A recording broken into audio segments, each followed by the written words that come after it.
Hablemos de algunos errores comunes en inglés. Empecemos con esta frase. Raúl start work at 11 a.m. ¿Dónde está el error aquí? Básicamente tenemos a Raúl, que es el sujeto y es la tercera persona. Eso nos quiere decir que ya el verbo principal se le debe hacer algún cambio. En este caso le debemos agregar una S y la frase quedaría como Raúl starts work at 11 a.m. Sigamos con el siguiente ejemplo. Raúl does not work outside. ¿Dónde está el error? En este caso estamos utilizando el presente simple con la negación. Entonces estamos utilizando el auxiliar does. Does lo utilizamos cuando estamos hablando de la tercera persona. En este caso, Raúl viene siendo la tercera persona.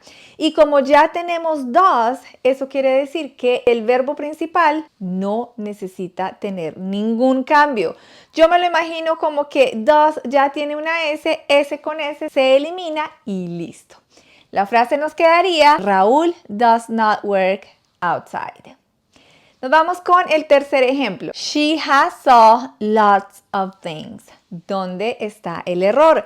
Aquí estamos hablando del presente perfecto simple. Eso quiere decir que la estructura nos quedaría como sujeto más el auxiliar had. En este caso utilizamos has porque estamos hablando de la tercera persona, más el verbo principal, pero lo tenemos que utilizar en el pasado participio. En este caso estamos hablando del verbo ver, sí. El pasado del verbo va a ser saw y el pasado participio de este verbo va a ser seen. Entonces la frase nos quedaría como She has seen lots of things.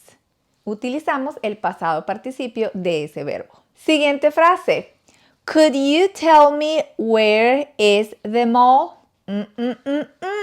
¿Dónde está el error aquí? Aquí el error está en que el orden de las palabras no está estructurado correctamente. ¿Por qué? Porque el verbo, en este caso el verbo viene siendo es, debe ir al final, debe ir después del sujeto. ¿Cuál es el sujeto? The mall. Entonces tendría que quedar, could you tell me where the mall is? ¿Por qué? Porque básicamente tenemos una pregunta indirecta. ¿Eso qué quiere decir? Eso quiere decir que tenemos básicamente como dos preguntas en la misma pregunta. Lo que busca transmitir esa pregunta de una forma más educada o más formal. ¿Y por qué estamos diciendo que tenemos dos preguntas? Porque tenemos ahí, could you tell me where the mall is? Si ves como que tenemos estas dos preguntas en una misma para tratar de ser más formal. Ahora, si yo hiciera la pregunta directamente, que suena un poquito más brusco, yo tendría que decirlo, where is the mall? Ahí el verbo va primero y el sujeto va después.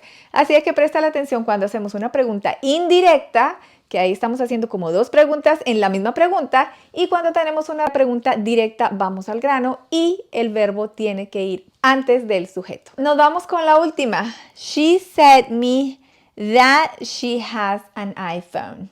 ¿Dónde está el error? Aquí el error está en que utilizamos el verbo say en pasado, said, y ese verbo no puede tener un objeto directo. ¿Eso qué quiere decir? Un objeto directo responde a una pregunta directa. Imaginemos como que la pregunta fue, what did she tell me? Y la respuesta directa va a ser, that she has an iPhone. Eso para mí ya es una respuesta directa. Y cuando yo tengo ese objeto directo, debo utilizar el verbo tell. En este caso lo tenemos que utilizar en pasado.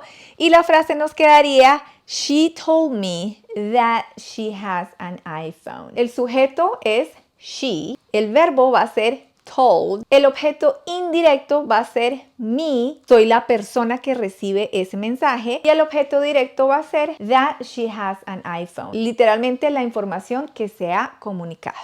Ahí está, son errores muy comunes a los cuales hay que prestarle bastante atención. Aquí te dejo la tarea. ¿En dónde encuentras un error?